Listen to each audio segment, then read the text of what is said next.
Hello all, welcome to its UTV పాలెగాలు programme. నేను మీ వివేక్ లంకమల.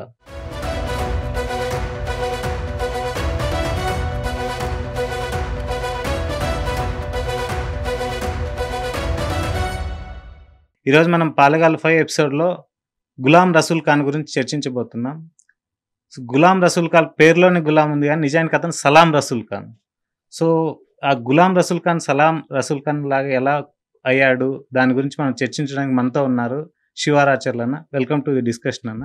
వివేక్, గులాం రసూల్ ఖాన్ కర్నూలు బేస్డ్. అండ్ ముందు టాపిక్లోకి వెళ్ళే ముందు అసలు ఈ కర్నూలు అనే దాంట్లో, కర్నూలు అనగానే మనకు ఫస్ట్ ఇమ్మీడియట్గా ప్రపంచంలో గుర్తొచ్చేది కర్నూలు కొండారెడ్డి బుర్జ్. కొండారెడ్డి బుర్జ్ అనగానే ఒక్కడు సినిమాలో ఓబుల్ రెడ్డి అంటే ప్రకాష్ రాజు మన దగ్గర భూమికాని ఏడిపిస్తుంటే ఒక పర్సన్ సామాన్యుడు ఒకలాగా ఒక మహేష్ బాబు వచ్చి తను కొట్టగానే వెళ్ళి ట్రాన్స్ఫార్మర్ మీద పడతాడు. వెనకాల అట్నే నిప్పురవ్వలు, ట్రాన్స్ఫార్మర్ నిప్పురవ్వలు వస్తాయి. పక్కన ఉన్న జనాలు పట్టపక్కల నడి రోడ్డు మీద అదే కొండారెడ్డి బుర్జ్ దగ్గర ఓబులెడ్డి మీద చేయి చేసుకున్నాడు. ఎవడా అతను? ఖచ్చితంగా కర్నూలుడు మాత్రం అయ్యి ఉండాడు అనగానే మహేష్ బాబు స్క్రీన్ మీదకి వస్తే వెనకాల నిప్పురవ్వలు ఎగురుతూ ఉంటాను. అంత సినిమాటిక్ సీన్ ఉంటుంది కొండారెడ్డి బుర్జ్ దగ్గర. అసలు ఎవరన్నా ఈ కొండారెడ్డి బుర్జు ఎందుకు కర్నూలు పోతే కొండారెడ్డి ఫేమస్ అయింది? ఆ కొండారెడ్డి బుర్జులో కొండారెడ్డి ఎవరు? ఖచ్చితంగా మహేష్ బాబు కాదు, ఓబుల్ రెడ్డి కాదు. యా, మా కాలేజీ రోజుల్లో ఒక్కడ సినిమా, అరే అందరూ మహేష్ బాబు అంత అందంగా ఉండలేకపోవచ్చు కానీ మహేష్ బాబు లెవెల్లో కొడదామన్నంత ఊపుతో పోయేవాళ్ళు అనమాట. ఓకే, ఆ రోజు మహేష్ బాబు వచ్చి ప్రకాష్ రాజుని ఓబుల్ రెడ్డి క్యారెక్టర్ ప్రకాష్ అని కొడితే వెనక ట్రాన్స్ఫార్మర్ వెళ్తాం. నేను కూడా ఫస్ట్ టైం పోయి చూసా కొండారెడ్డి బుర్జ్ పక్కన ట్రాన్స్ఫార్మర్ యాడ్ ఉందని. తర్వాత తెలిసింది అది సెట్టింగ్ అనేది అనమాట. సో మంచి టాపిక్ వీక్ మనం చేస్తున్న పాలెగాలు ఎపిసోడ్ లో మనం మాట్లాడుతున్న 5th ఎపిసోడ్ ఇది. గులాం రసూల్ ఖాన్, కర్నూలు చివరి నవాబు గులాం రసూల్ ఖాన్ గురించి మాట్లాడుతున్నాం. ఆ క్రమంలో కర్నూలుకి ఐకానిక్ గా నిలిచే కొండారెడ్డి బుర్జ్ గురించి మనం మాట్లాడుకుంటున్నాం. సో అసలు కొండారెడ్డి కన్నా కూడా అసలు కర్నూలు అనేది ఎలా చూడాలన్నమాట. మనం కర్నూలు అనేది అసలు ఏంటి, టౌన్ ఉందండి అంటే కర్నూలు 2 నదుల మధ్యలో ఉంటుంది. కర్నూలులో చాలా మందికి కర్నూలు నుంచి పోయిన వాళ్ళకి కూడా కొన్ని ఏంటంటే నీళ్లు పైన పోతాయి, బస్సులు కింద పోతాయి అనేది చాలా మంది తెలియదు. రోడ్డు మీద బస్సు పోతుంది, రోడ్డు పైన అంటే బస్సులో వెళ్ళే దానిపైన నీళ్లు పోతాయి. అక్విడెక్ట్ అంటారు కదా, అక్విడెక్ట్ అంటారు అనమాట. మన కేసీ కెనాల్ అక్విడెక్ట్ కర్నూలులో బ్రిడ్జ్ మీద పోతుంటే దాని కింద బస్సులు బస్ స్టాండ్ నుంచి రాజవిహార్ సెంటర్ పోతా ఉంటుంది అనమాట. అది ఎప్పటికో చాలా పాతకాలం నుంచి ఉన్నది. సో కర్నూలు అనేది ఇటు తుంగభద్రకి హంద్రీ నది, ఈ రెండింటి మధ్యలో ఉన్న ప్రాంతం కర్నూలు అయింది. సో 2 నదుల మధ్యలో ఉన్న ప్రాంతం కర్నూలు అయింది. హంద్రీ అనేది కొంచెం జనాలకి తెలియదు అన్న పేరు. ఇప్పుడు మనకి పథకంలో హంద్రీ నీవా అంటే హంద్రీ ఏంది నీవా అని ఎత్తుకునే వాళ్ళు కూడా చాలా మంది ఉన్నారు, అదని తెలియదు. కర్నూలు వాళ్ళకి కూడా అది కాలువలాగా మారిపోయింది. మీరు గవర్నమెంట్ హాస్పిటల్ మధ్యలో పోయేటప్పుడు దాని మీద బ్రిడ్జ్ దాటుకొని వెళ్తాం కదా. సో కర్నూలు టౌన్ ఎక్కడ ఉందంటే హంద్రీ ఒడ్డున ఉందని చెప్పాలి. ఆ తర్వాత క్రమంగా అది విస్తరించుకుంటూ తుంగభద్ర వరకు పోయింది. ఈ 2 నదులు ఉంటుంది. ఇప్పుడు ఈ కర్నూలు పేరు ఎలా వచ్చిందన్న? మనకి జనరల్ గా ఏంటంటే ఇటు నుంచి నది దాటుకుపోయే ఎద్దుల బండ్లు ఆగడం, ఆడ కందెన పూసుకోవడం వల్ల కందెన వాళ్ళు కాస్త కర్నూలు అయిందంటారు, అది నిజమేనా? ఇది రచయితలు కొంతమంది చెప్పుకున్న దాన్ని బట్టి తప్పితే కందెన పూసిన దగ్గర కందన వాళ్ళు అయి ఉంటే కందెన కర్నూలులో మాత్రం ఎందుకు పూసి ఉండాలి? ఎన్నో నదులు ఎన్నో చోట్ల దాటుకుంటూ వస్తున్నారు. మన బాదామి చాళుక్యుల నుంచి మొదలు పెట్టుకుంటే ఎన్ని నదులు దాటుకొని మనకు విజయవాడ వరకు వచ్చి చాళుక్యులు వచ్చారు. ఆ తర్వాత మన కాకతీయులు చాలా నదులు, ఎక్కడ లేదు ఒక కర్నూలులో మాత్రమే కందెన పూసుకున్నట్టు ఏముంటుంది. అది కరెక్ట్ కాదు. అదేదో భాషాపరంగా మనకు రితం ఉందని చెప్తున్నారు కానీ అది కాదన్నమాట. యాక్చువల్ గా కర్నూలు అనేది ఏంటంటే హిస్టారికల్ గా ఉన్నప్పుడు ఇక్ష్వాకులు అంటే మనకు 3వ శతాబ్దం, దాదాపు 250-60 కాలంలో ఇదంతా కూడా నాగులు పరిపాలించిన ప్రాంతము.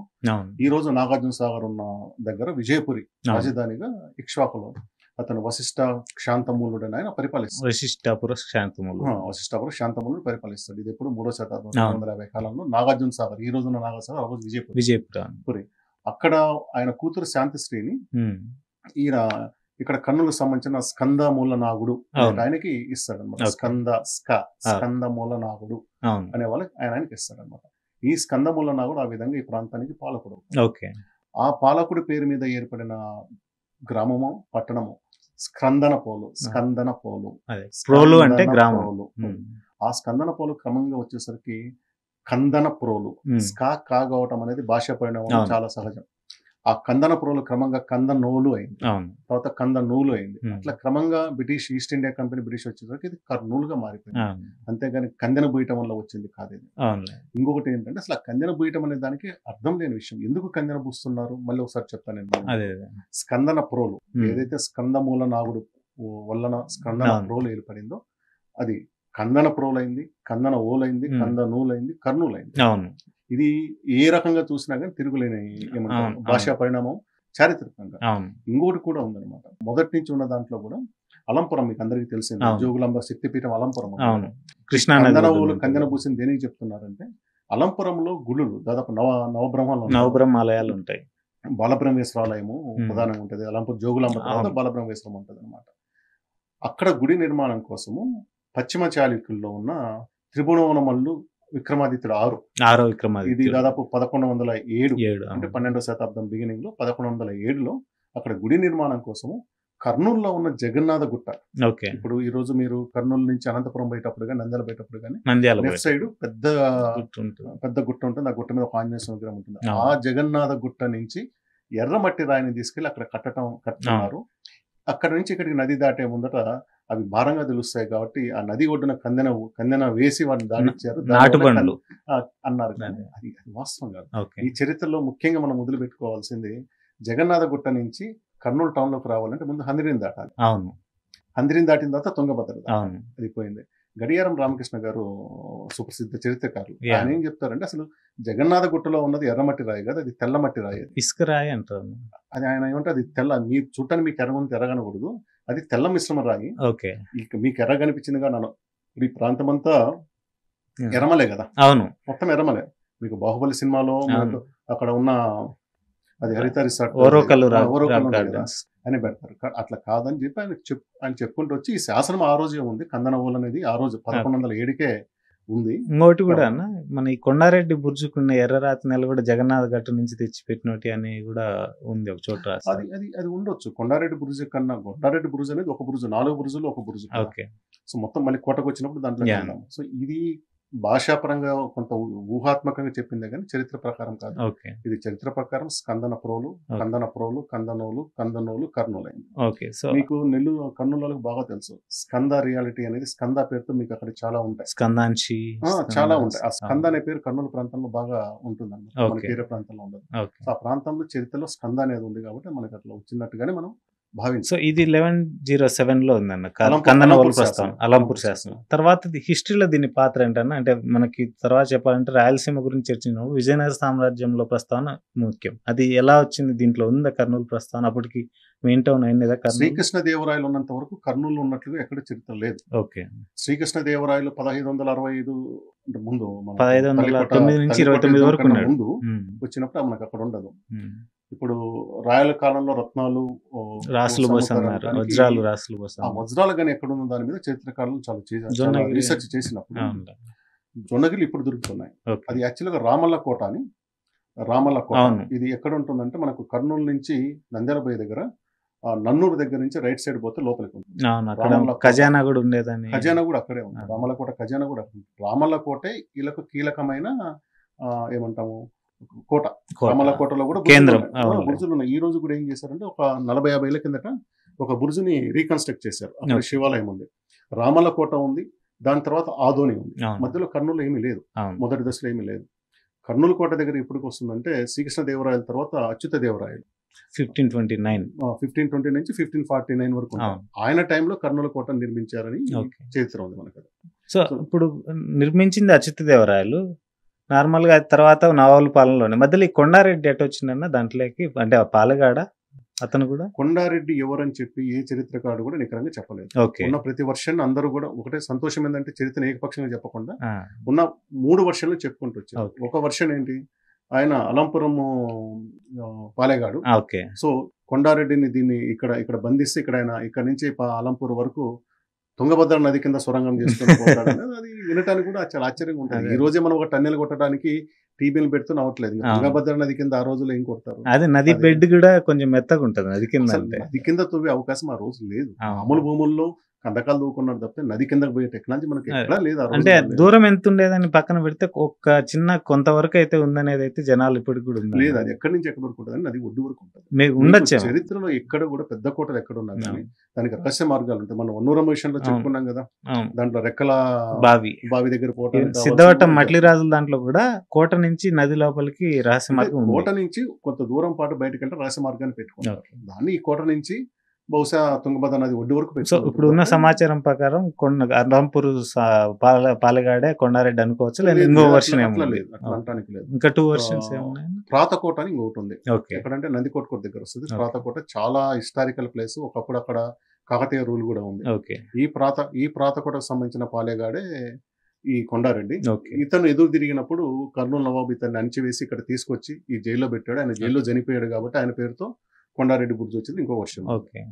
ఈ ప్రాతకోట అంటే తూర్పు దిక్కునున్న కోట అనొచ్చానా? మనకు ప్రాతకాలం అన్నప్పుడు తూర్పు దిక్కున కాదు, అది మీకు కృష్ణానదికి రైట్ సైడ్ అంటే దక్షిణాన ఉంది. అది కూడా ఏంటంటే 2 సార్లు ఆ గ్రామం ఎత్తొచ్చింది. ఈ శ్రీశైలం రిజర్వాయర్ కట్టిన తర్వాత 2 సార్లు ఎత్తొచ్చింది. సో దాని ఆ ఊర్లో 2 గుళ్ళు ఉన్నాయి. ఒకటి శివాలయం, ఇంకొకటి మన నాగుల దానికి సంబంధించిన రెండింటి ముఖద్వారాలు ఎలా ఉనిస్తున్నా కానీ అట్లా తూర్పు దిక్కనేం కాదు. ప్రాతకోట బహుశా ప్రాతకోట ఏంటదేమో అనేది మనం చెప్పలేము. అది ఆయన పాలెగారు అని ఇంకొకటి ఉంది. ఓకే. తర్వాత కాలంలో సార్ కొండారెడ్డిని అయినా కొద్ది కాలం దీని కల్లూరు సంబంధించిన పాలెగాడి ఈయన కొద్ది కాలం పరిపాలించాడు. ఈయనే కట్టుకోవటం వల్ల కొండారెడ్డి బుర్జ్ వచ్చిందని ఒకటైతే మనం క్లియర్ గా చెప్పుకోవచ్చు. అక్కడ చనిపోయినంత మాత్రం ఆయన పేరు పెట్టరు. ఆయన చనిపోయి పేరు పెట్టాలంటే ఆయనకు సంబంధించిన చరిత్ర ఖచ్చితంగా మనం ఎక్కడో 3వ శతాబ్దం నుంచి మాట్లాడుతున్నాము. 1100 శాసనం మాట్లాడుతున్నాము. 1529 అది ఉండకుండా పోయే అవకాశం లేదు. ఇదంతా ఏంటంటే ఊహాత్మక తప్పితే ఏమీ లేదు. ఒకవేళ ఎవరైనా కొండారెడ్డి అంటే ఆయన కట్టుకొని ఉంటాడు, ఎప్పుడు కట్టుకొని ఉంటాడు, ఏదో ఒక దశలో అంటే ఈ ఈస్ట్ ఇండియా కంపెనీకి ముందు లేక నవాబుల కాలంలోనే అది ఏమైనా కట్టుకొని ఉంటే ఆయన పేరు రావచ్చు. అలాంటి అవకాశం లేదు. ఎందుకు లేదంటే కర్నూలు నవాబులు మనకు 1674 నుంచి మొదలైంది. అదే అన్న 1674. ఒక చిన్నది ఏంటంటే ఇక్కడ 1674 కర్నూలు నవాబులు మొదలంటే జనరల్ మనకి తల్లికోట యుద్ధం జరిగింది 1565. ఆ యుద్ధం తర్వాత రాయలసీమ మీద హంపి విజయనగర సామ్రాజ్యం పట్టుకొల్పోయింది. అప్పుడు ఎవరు రాలేదన్న నవాబులు. ఇప్పుడు ఆ యుద్ధం తర్వాత ఇదంతా బీజాపూర్ సుల్తాన్ కిందకి వెళ్ళిపోయింది. హైదరాబాద్ దగ్గర నుండి బీజాపూర్కి వెళ్ళింది. బీజాపూర్ కింద ఉంది. హైదరాబాద్ నిజాం కాదు, బీజాపూర్ కిందనే ఉంది. బీజేది మనకు ఆదోని, కర్నూలు, నంద్యాల, సిరివెల్ల తాలూకా అంటే కూడా బీజాపూర్ కింద. ఓకే. సో ఈ బీజాపూర్ కు ఉన్నప్పుడు తర్వాత కాలంలో ఏమైతుందంటే కొద్ది కాలం అంటే ఇక్కడ ఒక 60-70 సంవత్సరాలు అన్రెస్ట్ ఉంది. అటు మైసూర్ సంబంధించిన వాళ్ళు ఉన్నారు, ఇటు నిజాం సంబంధించిన వాళ్ళు ఉన్నారు. నిజాం కర్నూలు ఎప్పుడు పెద్ద అటాక్ చేసినందుకు నంద్యాల ప్రాంతంలో చాలా కాలం అటాక్ చేశాడు. అట్లాగే ఆ అనంతపురం నుంచి దేవప్ప నాయుడు అని ఒక ఆయన ఉన్నాడు. ఆయన కూడా వచ్చి అటాక్ చేస్తున్నాడు. కొంత అన్రెస్ట్ జరిగింది. కానీ సుదీర్ఘకాలం ఇది బీజాపూర్ కిందనే ఉంది. తర్వాత వీళ్ళు నావల్ పాలనలోకి ఎలా వెళ్ళిందన్న? ఔరంగజేబు దక్షిణాదిని జయించిన తర్వాత ఆయన ఈ నిజాంని ఇక్కడ నిజాంని తన రీజెంట్ గా పెట్టడం, దాని తర్వాత కర్నూలు నవాబులు రావటం, అంటే వీళ్ళ తరపున ఇక్కడికి వచ్చారు. నిజాం పాలన కిందకి ఇక్కడికి వచ్చారు. ఇక్కడ దాని ముందు ఇతను బీజాపూర్ సుల్తాన్ లో కూడా ఉన్నారు. మర్చిపోయాను. ఔరంగజేబు నుంచి నేరుగా వచ్చారు అనుకోవాలి. ఇలా నిజాం కన్నా ముందే వచ్చారు. 1674లో వచ్చారు. డైరెక్ట్ గా బీజాపూర్ సుల్తాన్ ద్వారా ఇక్కడికి రావడం జరిగింది. వీళ్ళ యుద్ధాల వాళ్ళకి సహాయం వీళ్ళు ప్రతినిధులే తప్ప స్థానికులు కాదు. అసలు వీళ్ళందరి మూలాలు మనకు పర్షియాలో ఉంటాయి. వీళ్ళు ఇక్కడ మనకి బార్డర్ బయట నుంచి వచ్చిన వాళ్ళు వీళ్ళందరూ. సో ఆ రోజు మైనార్టీ గుండి కూడా ఈ రాజ్యం మీద అంత పట్టు తెచ్చుకున్నారు. రాజులందరూ మైనార్టీలే కదా, మెజార్టీ ఎవరు మీరు ఏ చరిత్ర చూసుకోండి. సామాన్య జనం ఎక్కువ పాపులేషన్ ఉన్న వాళ్ళ ప్రతినిధులు ఎవరు కూడా రాజులు కాలే. ఈ కాకతీయుల డైనాసిటీలో చూసుకోవచ్చు, మనకు బాగా తెలిసిన కాకతీయ ఆ కమ్యూనిటీ జనాల కన్నా కానీ వేరే కమ్యూనిటీ జనాలు ఎక్కువ కదా. ఉంటుంది. ఎప్పుడు కూడా రూలింగ్ పార్టీ అనేది చిన్న సెక్షన్ నుంచి వస్తుంది. సో ఇప్పుడు ఇక్కడ నుంచి 1674 నవాబ్ పాలన వీళ్ళ కంటిన్యూస్. ఇప్పుడు మనకి 1674 నుంచి ఆల్మోస్ట్ రసూల్ ఖాన్ వచ్చే టైంకి 1823 ఆ టైంకి ఈ ప్రాసెస్ మొత్తం వీళ్ళ కుటుంబం ఆధీనంలో ఉందా, లేదంటే మధ్యలో కూడా మారుతూ వచ్చిందన్న? వీళ్ళ కుటుంబం ఉంది. 1674 నుంచి రసూల్ ఖాన్ 1823 నుంచి 39 వరకు 39 వరకు 16 ఏళ్ళు అంతవరకు. ఐ థింక్ రసూల్ ఖాన్ 10వ నవాబు డైనాసిటీలో 10వ వాడు. అంతవరకు వీళ్ళనే ఉంది. కానీ అయితే ఓనర్షిప్స్ మారింది. మొదట్లో వీళ్ళు ఎవరికి లాయల్గా ఉన్నారు? బీజాపూర్కి ఉన్నారు. ఆ తర్వాత నిజాంకి వెళ్ళారు. ఆ తర్వాత ఈస్ట్ ఇండియా కంపెనీకే డైరెక్ట్ ₹1,00,000 కప్పం కడుతూ వచ్చారు. ఈ ప్రాంతంలో ఎవరి డామినేషన్ ఉంటే వాళ్ళ కప్పం కడుతూ వీళ్ళ పాలన వీళ్ళు కొనసాగి వీళ్ళైతే కంటిన్యూ చేశారు. సో ఇప్పుడు ఇతను వచ్చేసి నేను 6 మంది కొడుకులు, ఒక కొడుకు అది కూడా చివరివాడు అన్నారు. మనకి జనరల్ గా ఇండియన్ హిస్టరీ చూసుకున్న రాజ్య సంక్రమం ఎప్పుడు పెద్ద కొడుకే వస్తుంది. వాళ్ళని కాదని ఇతనికి ఎలా వచ్చింది? మధ్యలో ఏమన్నా డ్రామా ఉందా ఇతనిలో? చాలా డ్రామా ఉంటుంది. ఎందుకు డ్రామా ఉంటుందంటే ఈ ప్రాంతంలో చిన్న చిన్న కోటలు, జాగీర్లు చాలా ఉన్నాయి. ఆదోని ప్రధానమైంది కర్నూలు తర్వాత. సో వీళ్ళ ఫాదర్ అలీఫ్ ఖాన్ వచ్చినప్పుడు అలీఫ్ ఖాన్ కి 6 మంది సంతానం. అలీఫ్ ఖాన్ అనారోగ్యంతో చనిపోయినప్పుడు ఐ థింక్ 1815 అనుకుంటా. Yeah. 1810 చనిపోయినప్పుడు సహజంగా పెద్ద కొడుకు మునావర్ ఖాన్ అవ్వాలి. అవును. అయితే మునావర్ ఖాన్ కన్నా కూడా ముజఫర్ ఖాన్ అనే అతను అగ్రెసివ్, Okay. అప్పటికే రూలింగ్ లో ఉన్నాడు. ఓకే. ముజఫర్ ఖాన్ నెంబర్ 2, 3, 4 మనకు తెలియదు, ఓకే. అది రాయాలి అక్కడ స్పష్టంగా లేదు. ఓకే. కానీ he's dominating son among all okay. Siblings. 6 మందిలో ఆయన చాలా డామినేటింగ్ ఉండేవాడు. ఆయన Okay. వచ్చాడు. ఓకే.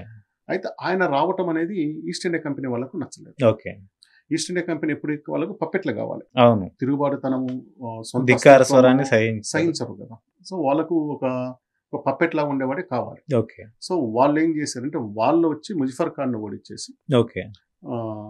మునావర్ ఖాన్ అంటే అలీఫ్ ఖాన్ మొదటి కొడుకు, పెద్ద కొడుకు, అవును. ఆయనని అక్కడ నవాబ్గా పెడతారు. ఓకే. అట్లా నవాబ్ అంటే ఇక్కడ నాకు ఇంకో చిన్న పాయింట్ అన్న, ఈ ముజఫర్ ఖాన్ అనే అతను వాళ్ళ వైఫ్ ని చంపాడు అనేది ఒకటి ఉందన్న, అతను అదేంటన్నా? అది చరిత్రలో ముజఫర్ ఖాన్ వచ్చేసి ఆదోని జైల్లో ఉన్నాడు, ఆదోని జైల్లో చనిపోతాడు. ఓకే. ఎందుకు జైల్లో పోయాడంటే సొంత భార్యను చంపడం వల్ల జైల్లో పోయాడు అంటారు. ఓకే. మరి నిజంగా ఆ రోజు లీగల్ గా అంత కరెక్ట్ గా ఉన్నారా? ఎందుకంటే రాజు చంపితే అసలు శిక్ష అదే కదా. ఉండేది కాదు. అది బహుశా ప్లస్ ఇతను ఫస్ట్ మునావర్ ఖాన్ కి వ్యతిరేకంగా ఉన్నాడు కాబట్టి, Okay. ఇతను ఆల్రెడీ ఇతను దించేశారు కాబట్టి ఇతని పట్ల కఠినంగా ఉండి జైల్లో పెట్టుంటానికి అవకాశం ఉంది అక్కడ. నా ఇంకో పాయింట్ ఏంటంటే వైఫ్ ని ఎందుకు చంపుకోవాల్సి వచ్చింది అనేది కూడా చూడొచ్చు. మేబీ ఆమె ఏమన్నా ఈ మునవర్ ఖాన్ కి ఏమన్నా సపోర్ట్ చేయడం ఇలాంటి ఏమన్నా ఉండొచ్చా? అలాంటి చరిత్ర లేదు. ఓకే. అలాంటి చరిత్ర లేదు. అంటే ఆమె తరపున కుట్ర జరిగిన చరిత్ర లేదు.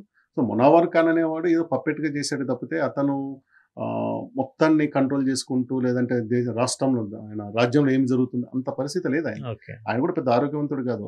ఓకే. వచ్చిన 5-8 అనారోగ్యంతో చనిపోతాడు ఆయన. వీళ్ళిద్దరి నుంచి నెక్స్ట్ గులాం రసూల్, మన హీరో గులాం రసూల్ ఖాన్కి ఎలా వచ్చిందన్న?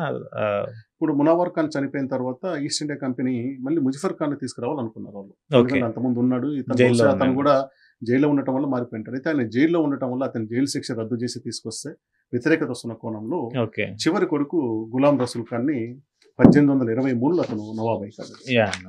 సో ఆయన అయిన తర్వాతనే మన స్టోరీ అంతా అవుతుంది. అయితే ఇక్కడ గులాం అన్న పదం చెప్పాలి. Yeah. ఈ రోజు గులాం అంటే మనకేంటి, బానిస బానిస లాగా. అంటారు. వాస్తవంగా గులాం అంటే అది కాదు. గులాం అనేది చాలా మందికి ఇంటి పేరు, ఇంటి పేరు. ఓకే. చాలా మందికి ఇంటి పేరు. ఈ గులాం మరి అందరికీ ఎందుకు లేదంటే చరిత్రలో రాయలేదు. exactly. అలీఫ్ ఖాన్ కు రాయలేదు, ముజఫర్ ఖాన్ కు రాయలేదు, మునవర్ ఖాన్, ఇతనికి మాత్రమే రాశారు. Okay. చివరివాడు కావటం వల్ల ఇతను రికార్డు చేసి ఉన్నారేమో అనుకుంటున్నాను. ఓకే. సో ఇప్పుడు 1,00,000 రూపాయలకి వీళ్ళు కప్పం గడ్డం మొదలైంది. మనకు జనరల్ చూస్తే బ్రిటిష్ వాళ్ళతో జరిగిన ప్రతి గొడవ కూడా కప్పం చెల్లించకపోవడమా లేదంటే అధికారాలు లాక్కోవడం దగ్గర, వారసత్వం దగ్గర వచ్చింది. ఇతనికి ఎలా వచ్చిందన్న, వీళ్ళతో బ్రిటిష్ వాళ్ళతో కాన్ఫ్లిక్ట్ ఎలా వచ్చింది గులాం రసూల్ గాని? అంటే what made him hero in the history? ఇప్పుడు 19th సెంచరీ మొదలయ్యేటప్పటికి ప్రపంచవ్యాప్తంగా వస్తున్న మార్పులు, కలనైజేషన్, అనేక దేశాల్లో ఈస్ట్ ఇండియా కంపెనీ రావటము, అక్కడి నుంచి బ్రిటిష్ క్వీన్ పాలన రావటం, Okay. ఇవన్నీ వస్తున్నప్పుడు ఒక తిరుగుబాటు మొదలవుతాం. ఓకే.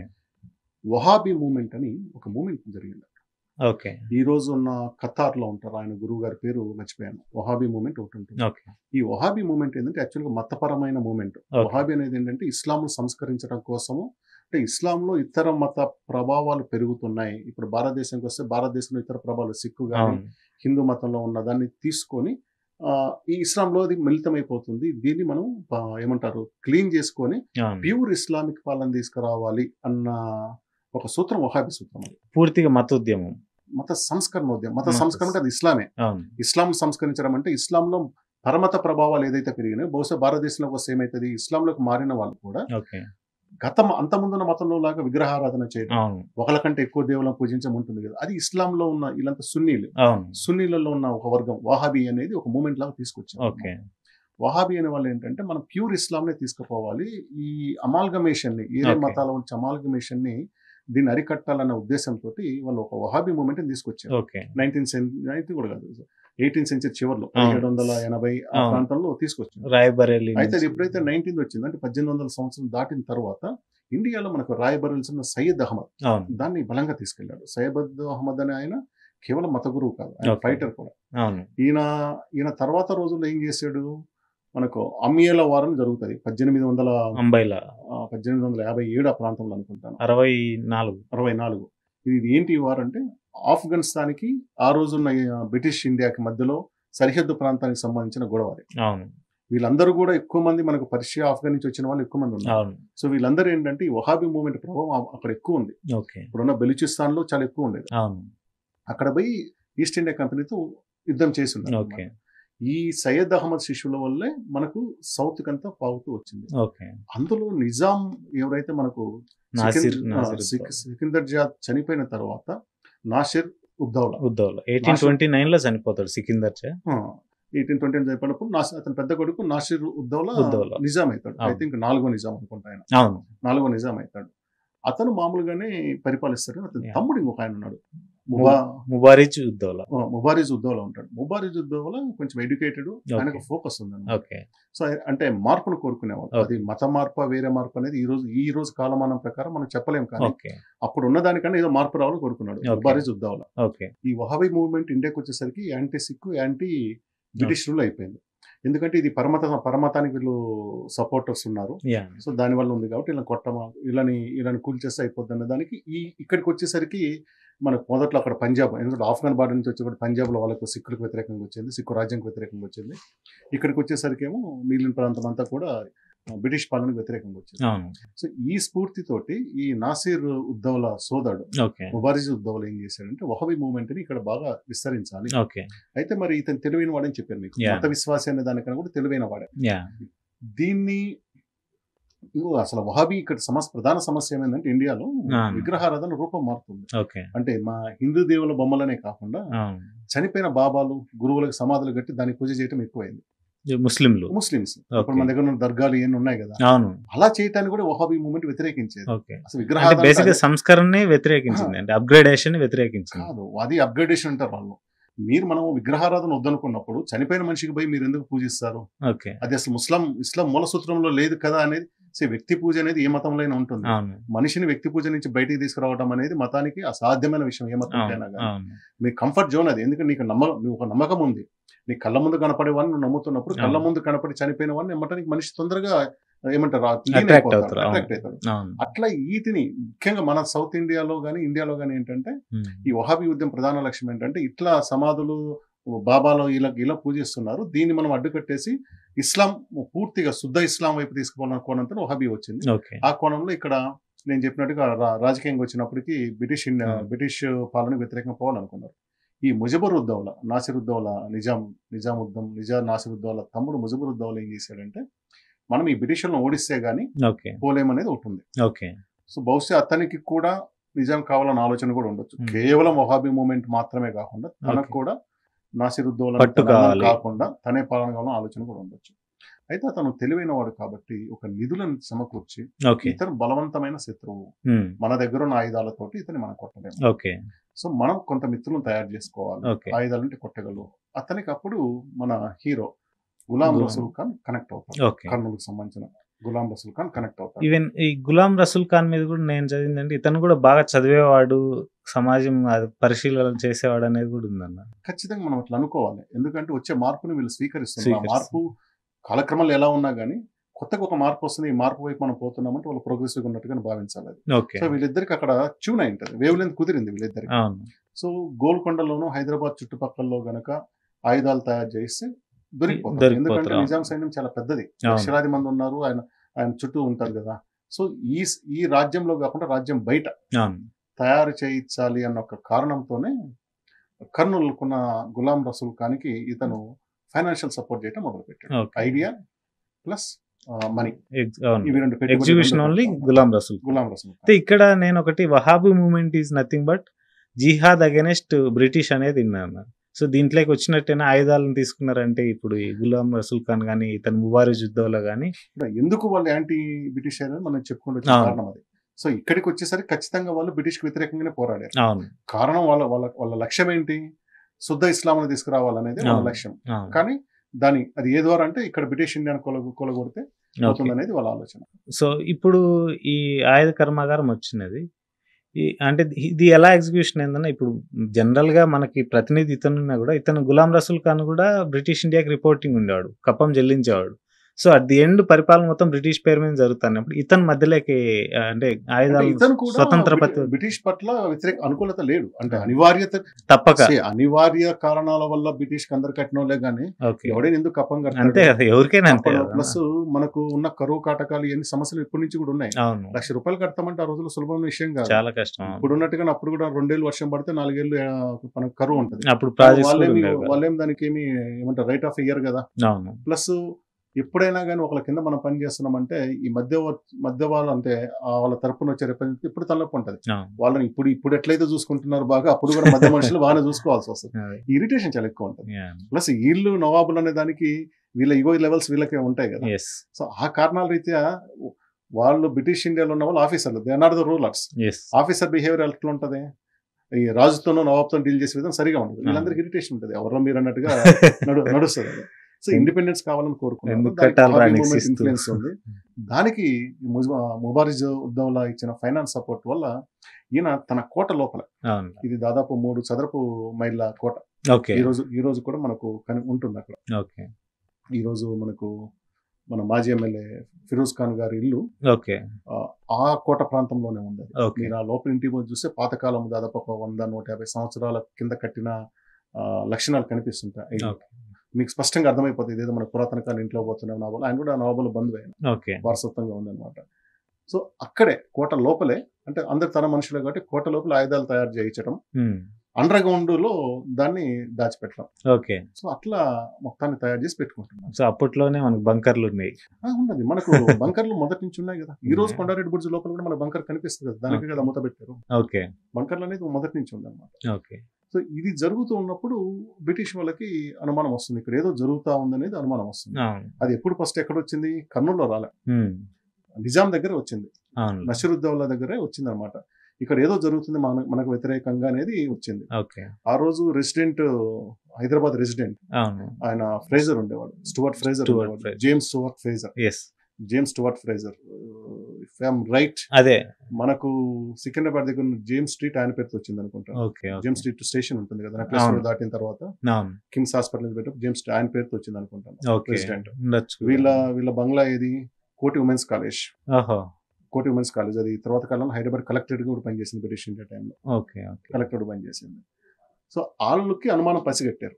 ఇక్కడ జనరల్ నేను ఏంటంటే ఇతను నిజాం నవాబులు ఎవరున్నా కూడా వాళ్ళ ప్రధానిగా ఉండే వాళ్ళందరూ కూడా మనకి ఇప్పుడు వాళ్ళ ప్రధాని అంటారు, వాళ్ళందరూ కొంచెం బుర్రున్న వాళ్ళు అనేవాళ్ళు అనమాట. సో వీళ్ళ ప్రధాన మంత్రి పేరు గుర్తు రావట్లేదు. నేను చెప్తాను, ఆయన సాలార్ జంగ్.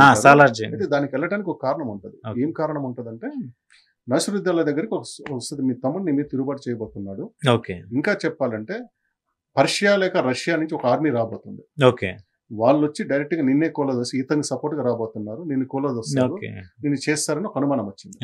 అది ఒక పుకారు కావచ్చు, ఏదైనా కావచ్చు. అలాంటిది బయట ప్రాంతం నుంచి ఒక సైన్యం వస్తుంది వీళ్ళకి సపోర్ట్ గా. అప్పుడు ఇతను ఎంక్వైరీ చేసినప్పుడు ఇతను తన మీద కుట్ర పన్నుతున్నట్టుగా అనుకొని ఇతను అరెస్ట్ చేయిస్తాడు, తమ్ముడిని అరెస్ట్ చేయిస్తాడు. ఇదే 1839 మే నెలలోనే ఆయన అరెస్ట్ చేయిస్తాడు, చేసి జైల్లో పెట్టిస్తారు ఆయన. సో ఇక్కడ నుంచి ఇన్ఫర్మేషన్ లీక్ అవుతుంది. 1839 ఇతను అరెస్ట్ అయితే ఇతను ఆయుధాలు ఎక్కడున్నాయి, డబ్బులు అయితే ఇచ్చింది ఎక్కడున్న ఆయుధం ఉన్నప్పుడు రసూల్ ఖాన్ దగ్గర ట్రేస్ వస్తుంది. రసూల్ ఖాన్ దగ్గర ఉందనుకుని అక్కడ బ్లేన్ ఒక ఆఫీసర్ ఎంక్వైరీ కమిషన్ వేస్తారు అతని మీద. బ్లేన్ కర్నూలుకి వెళ్తాడు, రసూల్ ఖాన్ రమ్మంటాడు. ఆయనకి రివోల్ట్ ఆలోచన లేదు, ఎందుకంటే అతనికి ఎవరైతే మెంటర్ గా ఉన్నాడో అతను అరెస్ట్ అయ్యాడు. సో ఇదేంటంటే క్యాస్కేడింగ్ అనమాట. సూత్రధారి అరెస్ట్ అయినప్పుడు పాత్రధారికి మీదకి వచ్చారు. ఆయన సూత్రధారి అయితే ఆయన పాత్రధారి కదా, ఈయన దగ్గరికి వచ్చారు. ఆయన మొత్తం కోర్టు అంతా తిరిగి ఏది కనిపెట్టలేకపోతాడు. ఆయన పోయి రిపోర్ట్ చేస్తాడు, అక్కడైతే ఏదో జరుగుతా ఉంది మనకు తెలియట్లేదు, మీరు ఇంకొంచెం డెప్త్ గా పంపించండి అని చెప్పి ఒక రిపోర్ట్ రాస్తాడు ఫ్రేజర్ కి.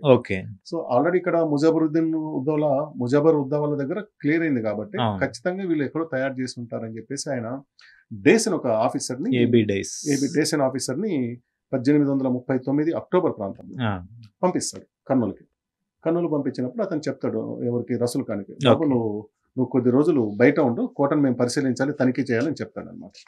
ఈయన ఏం చేస్తాడు, రసూల్ ఖాన్ కొంతమంది తన సైన్యాన్ని తీసుకొని జోహరాపురం అని కర్నూలు టౌన్ లో, ఇప్పుడు టౌన్ లో కలిసిపోయింది, అప్పుడు కొంచెం దూరంగా ఉండేదేమో, ఇప్పుడు కర్నూలు టౌన్ లోనే కలిసిపోయింది. జోహరాపురం ఇప్పుడైతే కేసీ కెనాల్ పక్కన ఉంటుంది, జోహరాపురం దగ్గర పోయి అక్కడ వెయిట్ చేస్తాడు. ఆయనకి ఏదో బహుశా తాత్కాలికమైన వసతి ఏదో ఉండి ఉంటుంది, అక్కడ వెయిట్ చేస్తాడు కొంతమంది సైన్యంతో. ఇతను ఒక 3-4 రోజులు సెర్చ్ చేస్తే ఇతను కూడా తెలియనప్పుడు మళ్ళీ ఇక్కడ కూడా అన్ని చరిత్రలో ఇక్కడ కూడా కుట్ర కొనబోతుంది. వీళ్ళ మేనమామ ఉంటారు, మియందారి ఖాన్ ఒక ఆయన Yes. ఉంటాడు. మియందారి ఖాన్ వచ్చి ఆయనకంటే ఆయన తన అల్లుని తప్పించి తన గౌన మొత్తం కూడా మనిషి ఆశే. అంతే. మీరు ప్రస్థానం సినిమా మళ్ళీ చెప్పాలి. ఇక్కడ ఏంటంటే ఆ మియందారి ఖాన్ చూపిస్తాడు, ఇదిగో ఇట్లా ఇట్లా అంటే ఆయన అంత జాగ్రత్తగా రసూల్ ఖాన్ అంత జాగ్రత్తగా దాన్ని బిల్డ్ చేసుకొని వచ్చాడు. కానీ ఇంటర్నల్ గా ఆయన సొంత మేనమామ చేయటం వల్ల పట్టుకుంటారు. అవునులే. పట్టుకొని ఇంకా అతను రసూల్ ఖాన్ అరెస్ట్ చేయడానికి పోతారు. ఇది ఎప్పుడు అక్టోబర్ లో జరుగుతుంది, అవును. అక్టోబర్ 12వ తారీఖు ఎప్పుడో జరుగుతుంది, అవును. 1839లో. ఓకే. సో ఆ జోహరాపురం దగ్గర ఆయన దగ్గర కూడా కొంత సైన్యం ఉంది, 20 మంది 30 మంది ఉన్నారు కాబట్టి వాళ్ళు కూడా తిరుగుబాటు అంత చేశారు. తక్కువ ఉండొచ్చు అన్న. ఆయన అందరినీ తీసుకుపోలేదు కదా, ఓకే. తనిఖీ చేయడానికి బయటకు వచ్చారు. ఓకే. అధికారి ఏం చెప్పాడు, మేము ఇది తనిఖీ చేయాలి, నువ్వు కొద్ది రోజులు బయట ఉండి మా పని అయిన ఉన్నప్పుడు ఆయన వచ్చాడు. మొత్తం ఆర్మీని తీసుకెళ్లేదు ఆయన, ఓకే. తనిఖీ వరకు మాత్రమే. అంటే ఈయన కూడా నమ్మకం ఉంటుంది, వీళ్ళు కూడా కనుక్కోలేరు అన్న నమ్మకం ఈయన కూడా ఉండి ఉంటుంది. ఓకే. ఎందుకంటే ఆయన జాగ్రత్త పెట్టాడు, అంత ముందు వచ్చిన బ్లేన్ కనుక్కోలేకపోయాడు కాబట్టి. అదేలే. ఇలా సొంత మేనమామే తన మీద తన రహస్యాలు అంటే వెన్నుపొడిపించి రహస్యాలు చెప్తాను ఆయన ఊహించి ఉండదు. దానివల్ల అది బయటపడింది. ఓకే. ఆయన దగ్గర పోతే ఆయన దాదాపు 6 రోజులు ఆయన కూడా పోరాడతాడు. గట్టి యుద్ధం జరిగితే రెండు వైపులా కూడా చనిపోతారు. ఓకే. చనిపోయి చివరికి అతను పట్టుబడతాడు. ఓకే. సో ఆ విధంగా గులాం రసూల్ ఖాన్ నిజంగా సలాం రసూల్ ఖాన్ లాగా చరిత్రలో మారుతాడు. ఎందుకంటే అది ఆయన లక్ష్యం ఏమైనా బ్రిటిష్ ఇండియాకి వ్యతిరేకంగా, మనం ఏదైతే పాలెగాళ్ళు చెప్తున్నాం, పాలెగాళ్ళలో ప్రతి ఒక్కళ్ళు కూడా ఈస్ట్ ఇండియా కంపెనీ బ్రిటిష్ పాలన వ్యతిరేకంగా పోరాడుతూ వచ్చిన వాళ్ళలో అయితే వీళ్ళందరిలో కన్నా కానీ ఎక్కువ ఆర్గనైజ్డ్ గా పనిచేసింది. ఎక్కువ ఆర్గనైజ్డ్ గా అంటే ఆయుధాలు తయారు చేసుకుంటే కానీ వీళ్ళకి కొట్టలేమని నమ్మింది. మన పాతకాలము కత్తులు తలవాళ్ళతో కాదు, వీళ్ళని ఇలాంటి ఆయుధమే ముందు చూపు కదా, శత్రు స్థాయిని అంచనా వేయటం. దానివల్ల మనం ఇతని గురించి ఎంతసేపు మాట్లాడుకోగలుగుతాం. ఓకే. దాన్ని ఏమంటాము, అలాంటి ఆయుధాలు తయారు చేసుకున్నాడు. భవిష్యత్తున టైం ఉంటే ఇంతకన్నా పెద్ద సైన్యాన్ని కూడా తయారు చేసి ఉండేవాళ్ళేమో, మా చుట్టుపక్కల ఉన్న వాళ్ళందరూ కూడా కలుపుకొని చేయగలిగి ఉండేవాళ్ళేమో. అసలు ఆ ముబారజ్ ఉద్దవుల గనక పట్టుబడకపోయి ఉంటే ఇది ఖచ్చితంగా మన చరిత్ర రకంగా చదువుకునే అవకాశం ఉండదు. యుద్ధం ఒక 15 ఏళ్ళ ముందుకు వచ్చింది, ఇంకో రకం ఖచ్చితంగా వచ్చి ఉండేది. అది జరిగి ఉండేది అనమాట. సో ఈ విధంగా ఆయన మన హీరో గులాం రసూల్ ఖాన్ వాళ్ళకి చిక్కుతాడు. ఓకే. అంటే అప్పుడు కూడా వీళ్ళు భయపడ్డారు. ఓకే. ఎట్లా భయపడ్డారు, వీడిని ఇక్కడ పెడితే వీడికి ఎక్కడెక్కడ ఇతని ప్రభావం ఎంతవరకు ఉందో వాళ్ళకి అంచనా డైరెక్ట్ తీసుకుపోయి తిరుచినాపల్లి జైల్లో పెడతారు. తమిళనాడు తిరుచినాపల్లి, మద్రాస్ ప్రావిన్స్, తిరుచినాపల్లిలో పెడతారు. మసరా హైదరాబాద్ రెసిడెంట్ కి మద్రాసుకి సంబంధం లేదు. ఓకే. అయినా కానీ ఇతని బయట పెట్టాలన్న ఆలోచనతో అక్కడ తీసుకుపోయి పెడతారు. ఓకే. ఒకసారి అనుమానం వస్తే అది చాలా దూరం పోతుంది. అవునులే. అయితే రసూల్ ఖాన్ జైల్లో ఉండి కూడా ఏమైనా చేస్తాడేమో అని ఒకటి ఉందన్నమాట. ఓకే. ఆయన చంపాలి. ఎందుకు ఆ దశకు వచ్చేసరికి ఏకపక్షంగా హత్యలు జరగలేదు కంపెనీకి. కొంత తిరుగుబాటు వస్తుంది అనుకునేమో కానీ ఏకపక్షం జరగలేదు. విచారణ చేసి జైలు శిక్షలు, అంటే మనం వన్నూరు అమ్మప్పుడు కట్టబొమ్మనప్పుడు ఎట్లయితే తల నరికి, అంటే ఇక్కడ అప్పుడేమో ఈస్ట్ ఇండియా కంపెనీ పూర్తిగా ఇలాంటి అడ్మినిస్ట్రేషన్ లేదు. ఇక్కడికి వచ్చేసరికి బ్రిటిష్ గవర్నమెంట్ వచ్చేసింది కాబట్టి ఇప్పుడు మన జనరల్ ఇది 1839 లో జరిగింది. దీని తర్వాత 47 లో కదా మన ఉయ్యాల నరసింహారెడ్డి నరికింది, తల నరికింది. నరసింహారెడ్డి ఎక్సెప్షన్, ఎందుకంటే అంత ఇబ్బంది పెట్టాడు, అంత ఇబ్బంది పెట్టాడు, ఇన్ని రోజులు యుద్ధం చేశాడు, దాదాపు 120 కిలోమీటర్లు తిప్పాడు అనేది. ప్లస్ ఏంటంటే అప్పటికి అణిచివేసి ఉన్నారు అందరినీ. ఇంత అణిచివేత ఇది ఈయన ఎవరో సడన్ గా లేసి వచ్చాడు, ఇతను చూసి ఇంకొకరు రాకూడదు భయపెట్టే ఉద్దేశంతో అది జరిగింది. ఆ రెండింటికి ఉన్న కారణం. అట్లా ఇది ఇక్కడ కూడా 2 వర్షన్లు ఉన్నాయి. గులాం రసూల్ ఖాన్ ఏం చెప్తారంటే ఆయన మత మార్పిడి చేసుకొని క్రిస్టియానిటీలోకి పోతున్నాడు, అక్కడ చర్చికి పోతున్నాడు కాబట్టి తన సహాయకుడే అతన్ని చంపాడు అనేది ఒక వర్షన్, బ్రిటిష్ వాళ్ళు చెప్పే వర్షన్. కానీ ఎక్కువ మంది నమ్మేది ఏంటంటే అతని మీద తన సహాయకుడి ద్వారానే విషప్రయోగం చేసి 1940 జూలై 12వ తారీఖున చంపారనేది ఉంటుంది. ఏమైనా రసూల్ ఖాన్ కర్నూలులో నుంచి వచ్చిన రసూల్ ఖాన్ మనకు తిరుచిరాపల్లిలో చనిపోతే. మొత్తంగా చూస్తే ఇక్కడ జనరల్ గా మనం చరిత్రలో చూస్తే ఇప్పుడు మన సమాజంలో మేనమామ బతుకు కోరతాడు అంటారు, బావమర్ది బతుకు, అదే మేనమామను కూడా తండ్రిలాగా చూసుకుంటారు. సో ఇక్కడ ఏందన్నా జనరల్ ఇప్పుడు ఈడ కర్నూలులో చూసుకుంటే గులాం రసూల్ ఖాన్, మియాందారి ఖాన్, మనకి బెంగాల్లో చూసుకుంటే ప్లాసీ బక్సర్ యుద్ధంలో మీర్ కాసిం, మీర్ జాఫర్. అంటే ఇది కొంచెం సారూప్యత ఉంది కదన్నా. మేనమామ బావమర్ది కదా, అన్నదమ్ములు కూడా చంపుకున్నారు కదా మరి. అదేలే, తండ్రి కొడుకుల దగ్గర కూడా జరిగింది కదా, తండ్రిని తీసుకుపోయి జైలు వేసారు కదా. అదే డైలాగ్ కరెక్ట్, హీరోలు విలన్లు లేరీలో రాజ్యంలో. సో రాజ్యాకాంక్షకు వచ్చినప్పుడు వరుసలు బంధుత్వాలు అనే కన్నా కానీ పదవి ఉండటం కోసమే ప్రధానంగా. ఓకే. తర్వాత ఇతని మొత్తం అంటే కంప్లీట్ గా బ్రిటిష్ హ్యాండ్ ఓవర్ లోకి వెళ్ళిపోయిందని, లేదంటే మళ్ళీ మియాందారి ఖాన్ కానీ లేదంటే వేరే ప్రతినిధిని కానీ పెట్టి చేశారు? అది ఉంది. ఈయనకి మియాందారి ఖాన్ ఎందుకు చేశాడు, తను నవాబ్ కావాలని చేశాడు. కానీ ఈస్ట్ ఇండియా కంపెనీ వాళ్ళు నన్నే మోసం, మనం మునావార్ ఖాన్ తీసి ముజఫర్ ఖాన్ మునావార్ తీసాము, ఇంత మళ్ళీ రసూల్ ఖాన్ చేసి తల్లపెందుకని చెప్పి డైరెక్ట్ వాళ్ళకే వచ్చేసి ఓకే వాళ్ళే వచ్చేసి ఏమంటాము కర్నూలుని క్లోజ్ చేశారు. అది ఓకే అంటే కర్నూలు అడ్మినిస్ట్రేషన్ తీసేసి రామలకోటలో పెట్టారు. ఓకే మీకు ఈ రోజు కూడా రామలకోట గ్రామంలో పాతకాలము ఖజానా బిల్డింగ్ ఒకటి ఉంది. ఓకే ఇది బ్రిటిష్ కాలం ఖజానా బిల్డింగ్ అని ఉంది. పూర్తిగా పడిపోయి పైన పెంకులు ఇంకులు పడిపోయి ఉంటాయి, కానీ అది ఒక బిల్డింగ్ కనిపిస్తుంది అక్కడ. మీకు అడ్మినిస్ట్రేషన్ బిల్డింగ్స్ అక్కడ కనిపిస్తుంది. సబ్ జైలు కూడా ఉంది అక్కడ, ఓకే అవి కూడా కనిపిస్తుంది అన్నమాట. ఇతంది చాలా చిన్న ఏజ్ అంటారు, 25 years కే రాజ్యానికి వచ్చాడు. తర్వాత తీసుకుంటే మనకి 16 ఏళ్ళకి చనిపోయాడు. అంటే ఈ మధ్యలో పెళ్లి వారసులు ఏం లేదన్న చరిత్రలో రికార్డ్ అయ్యలేదా? పెళ్లి అయ్యి ఉంటుంది, ఎందుకంటే మామూలుగానే బాల్య వివాహాలు ఉంటుంది. ముస్లిం కమ్యూనిటీ రాజులు ఇంకొంచెం ముందుగానే అయ్యి ఉంటుంది. దానికి సంబంధించిన రికార్డులు లేవు మనకు. తర్వాత కర్నూలు నవాబు వారసుల గురించి ఇప్పుడు నేను చెప్పిన మాజీ ఎమ్మెల్యే ఫిరోజ్ ఖాన్ వాళ్ళ వారసులు, కంటిన్యూటీ మనకు చరిత్రలో లేదు. తర్వాత ఏమంటారు క్లెయిమ్ చేసుకున్నాం. ఇక్కడ ఒక చిన్న పాయింట్ అన్న, ఇది 1839 లో జరిగినది. 1839 అంటే మనకి కేసీ కెనాల్ అప్పటికి బిల్డ్ అయ్యలేదన్న? లేదు కదా, మనకు ఇంకా లాస్ట్ లో వస్తుంది కదా. ఇప్పుడు ఇది బ్రిటిష్ ప్రాబల్యంలో ఉన్నప్పుడు ఫ్రెంచ్ వాళ్ళు కాలువను ఎలా తవ్వించారు? ఫ్రెంచ్ కూడా కదా, డచ్. అది డచ్ వ్యాపారం, అది వ్యాపారం. అది బ్రిటిష్ ప్రావిన్స్ లో కూడా వాళ్ళు చేశారు. ఓకే. అయితే మన ఇక్కడ చివరిగా మనం ముగించేమని చెప్పుకోవాల్సిందంటే, ఈ కోట 1857లో అటు తుంగభద్రకి ఇటు హంద్రికి, అంటే మనం 2009లో ఎట్లయితే మూడు వైపుల వరదలు వచ్చినప్పుడు ఏం చేశారంటే, కందకం ఉంది కదా, దానివల్ల నీళ్ళ ప్రాబ్లం వస్తుందని చెప్పి అటువైపున గోడని మొత్తం చేశారన్నమాట. అంతకుముందు కోట పేట అనేవాళ్ళు, కోటలోనే పాలకులు, పేటలోనేమో మిగిలిన వాళ్ళు ఉండేవాళ్ళు. ఇప్పుడు కోటపేట కలిసిపోయింది అన్నమాట. ఈ రోజున విక్టరీ దగ్గర ఉన్న రామానాయుడు అంటే ఎర్రబుర్జు, తర్వాత కొండారెడ్డి. తర్వాత బ్రిటిష్ వాళ్ళు వచ్చిన తర్వాత దాన్ని కొండారెడ్డి బుర్జును కొంచెం చేసి దాన్ని జైలుగా వాడారు. తర్వాత మన కాలంలో ఇప్పుడు ఎస్పీ ఆఫీస్ గా కూడా నడుస్తుంది బెటాలియన్ కోట కూడా. ఓకే ఓకే, థ్యాంక్ యూ అన్న, నైస్ డిస్కషన్. మంచిదే, మనం ఏదైతే విషయాలు మర్చిపోయిన విషయాలు చెప్తాను. గులాం రసూల్ ఖాన్ చాలా మంది తెలుసు, కానీ డీటెయిల్ గా చెప్పాల్సిన అవసరం ఉంది. ముఖ్యంగా నిజాంకి వీళ్ళకుండా లింక్ చెప్తాను. అవును, సో మంచి డిస్కషన్ ఉంది. ఎందుకంటే ఇన్ని రోజులు గులాం రసూల్ ఖాన్ స్వాతంత్ర సమయంలో ఒక చిన్న లైన్ చదువుతాం, కానీ ఇంత డీటెయిల్ గా తెలియలేదు. సో తెలిసింది. Thank you so much for the discussion. Will continue in the next episode. Thank you for watching. Please subscribe to It's UTV Talks.